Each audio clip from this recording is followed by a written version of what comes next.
इस वीडियो के अंदर हम लोग डिस्कस करने वाले हैं कि जीएसटी नंबर आपको कब लेना चाहिए। जी हाँ, जैसे आप लोगों को पता होगा, मैंने रिसेंटली एक वीडियो बनाया था कि अब जीएसटी नंबर जो है आपको विद इन द 3 डेज मिल जाता है बिना कोई डॉक्यूमेंट वेरिफिकेशन के। जी हाँ, तो ये नया प्रोसेस जो है फर्स्ट नंबर से यहाँ पे स्टार्ट हुआ है और कई लोग ना जल्दीबाजी के अंदर जो है जीएसटी नंबर लेना चाह रहे हैं। लेकिन यहाँ पे लेने से पहले मैं आपको कंडीशंस बताना चाहूँगा कि कब आपको जीएसटी नंबर की रिक्वायरमेंट होती है, इसके क्या बेनिफिट है और क्या कॉन्स है, कि कब आपको नहीं लेना चाहिए यहाँ पे जीएसटी नंबर, वरना फिर आपको नुकसान भी हो सकता है। तो ये सारी जानकारी दूंगा ए से लेकर जेड तक, तो प्लीज पूरा वीडियो यहाँ पे जरूर देखिएगा। और वीडियो को शुरू करने से पहले बताना चाहूंगा, नया बिजनेस शुरू कर रहे हो, कुछ भी नहीं पता है और यहाँ पे कंसल्टेंसी की अगर आपको रिक्वायरमेंट है या किसी भी टाइप के रेशन की रिक्वायरमेंट है, link in the description box, और आप हमारे 1600 से भी ज्यादा रिव्यूज के ऊपर ट्रस्ट कर सकते हो। तो पहले तो बात करते हैं कि जीएसटी आखिर आपको कब चाहिए होता है। तो देखिए, जीएसटी नंबर जो है आपको एक तरह से एक लीगल यहाँ पे जो है चार्ज प्रोवाइड करता है कि आप किसी भी कस्टमर को जीएसटी यहाँ पे चार्ज कर सको।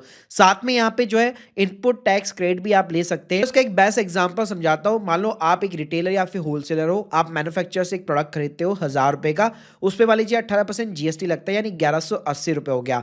अब अगर आपके पास में जीएसटी नंबर है तो ये 180 रुपए ना आपकी जेब से नहीं जाएगा, ये अल्टीमेटली जो एंड कस्टमर है, यानी कि जो रिटेल कस्टमर है एंड जो भी मतलब उसको बाय करेगा, उसके ऊपर ये पास होगा।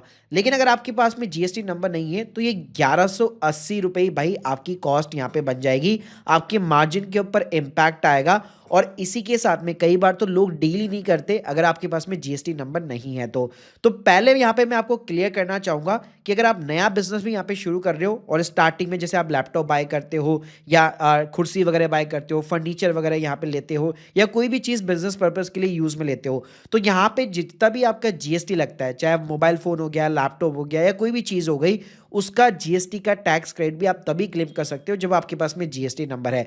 तो पहले से ना आपके माइंडसेट में क्लियर होना चाहिए कि मेरे को जीएसटी चाहिए कि नहीं चाहिए। अब बात करते हैं कि भाई किन के लिए तो जीएसटी जो है कंपलसरी होता है, मतलब उनको तो देखना ही नहीं है, जैसे वो बिजनेस शुरू कर रहे हैं अपना, सीधा ही जीएसटी नंबर के लिए अप्लाई कर दो।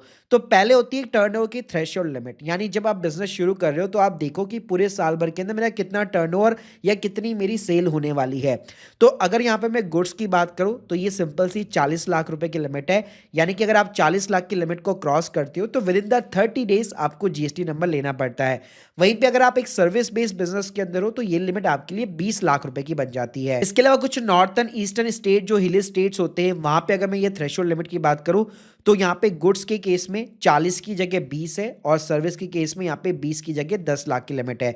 यानी सिंपल सी भाषा में बताऊं, ये टर्नओवर की लिमिट को अगर आप क्रॉस करते हो तो कंपलसरी है कि आपको विद इन द 30 डेज जो है जीएसटी यहाँ पे अप्लाई ही करना पड़ेगा। और ध्यान रखिएगा, ये टर्नओवर की कैलकुलेशन कैसे होती है, इसमें आपकी सारी taxable supply, exempt supply, export, even कई लोग सोचते हैं कि मैं तो एक्सपोर्ट का बिजनेस कर रहा हूं तो जीएसटी तो मेरे को पे ही नहीं करना, तो ऐसा नहीं है। अगर आपकी एग्जेम्प्ट सप्लाई भी है, अगर आपकी एक्सपोर्ट सप्लाई भी है, वो भी इस टर्नओवर थ्रेशोल्ड लिमिट को यहाँ पे क्रॉस कर रही है, आपको भले ही जीएसटी पे नहीं करना अपनी जेब से, लेकिन स्टिल आपको जीएसटी चाहिए होगा। अब यहाँ पे कुछ स्पेशल केसेस बताऊंगा कि जहां पे ना आपको टर्नओवर देखने की जरूरत नहीं है, आज ही बिजनेस शुरू कर रहे हो तो आज ही जीएसटी के लिए अप्लाई कर देना।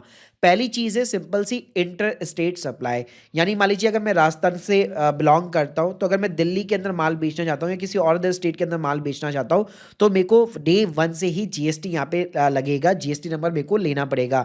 यानी कोई भी अगर आप इंटर स्टेट सप्लाई कर रहे हैं, सिंपली इंटर स्टेट माल यहाँ पे बेच रहे हैं, तो आपको डे 1 से जीएसटी चाहिए, वहां पे फिर आपको टर्नओवर की लिमिट वगैरह कुछ चेक नहीं करनी है। सेकंड केस होता है मोस्टली ई कॉमर्स प्लेटफॉर्म का, अमेजॉन, फ्लिपकार्ट, मीशो, कहीं पे भी बेचना चाहते हो, वहां पे भी आपको स्टार्टिंग से जीएसटी चाहिए होता है।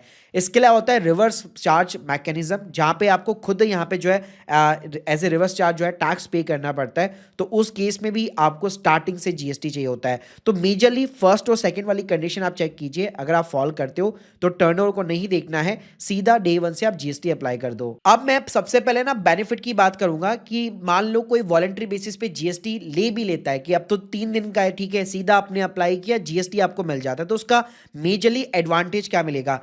पहला एडवांटेज तो ये मिलेगा एज ए प्रोप्राइटर, अगर आपको करंट अकाउंट खुलवाना है तो आप जीएसटी के बेसिस पे बहुत आसानी से खुलवा सकते हो। कुछ बैंक ज़रूर है जो एमएसएमई सर्टिफिकेट के ऊपर भी करंट अकाउंट ओपन कर देते हैं, लेकिन जीएसटी ना एक पक्का सर्टिफिकेट यहाँ पे आपका माना जाता है बिजनेस का एज ए प्रोप्राइटर।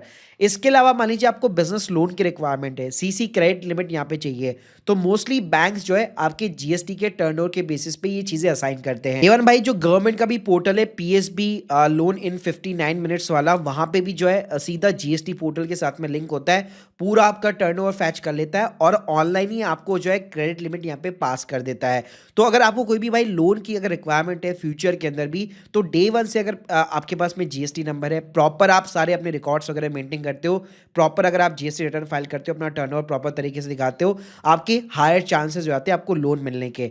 इसके अलावा भाई ई कॉमर्स के अंदर आपको एक्सेस मिल जाता है, ई कॉमर्स सेलिंग अकाउंट अगर आपको चाहिए बेसिकली तो आप यहाँ पे जीएसटी के थ्रू खुलवा सकते हो।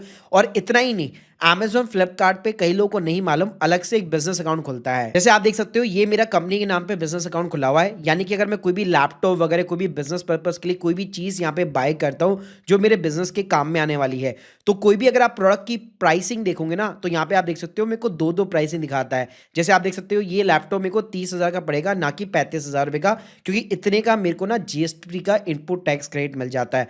तो ये एक सबसे बड़ा एडवांटेज है अगर आपके पास में जीएसटी नंबर है।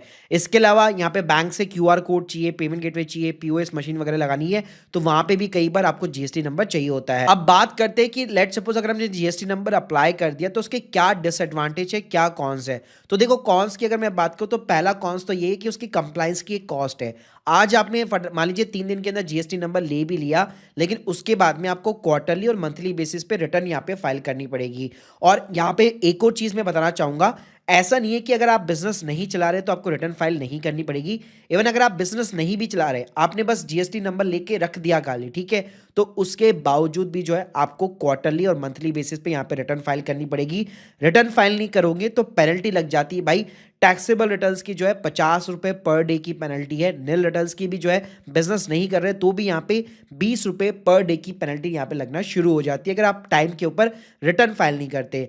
तो भाई प्रॉपर ना आपको एक अकाउंट्स मेंटेन करने पड़ेंगे कि मेरी टोटल कितनी सेल है, टोटल मेरी कितनी परचेज है। फिर हर क्वार्टर के अंदर आपको जीएसटीआर 1 फाइल करनी पड़ेगी, जीएसटीआर 3 भी फाइल करनी पड़ेगी, या फिर एक टैक्स प्रोफेशनल को आपको हायर करना पड़ेगा इन चीज़ों के लिए। तो इस कंप्लायंस की ना एक कॉस्ट है। साथ में जो कंपोजिशन स्कीम्स होती है वहां पे क्या होता है, वहां पे आपको कोई भी इनपुट का टैक्स क्रेडिट वगैरह नहीं मिलता।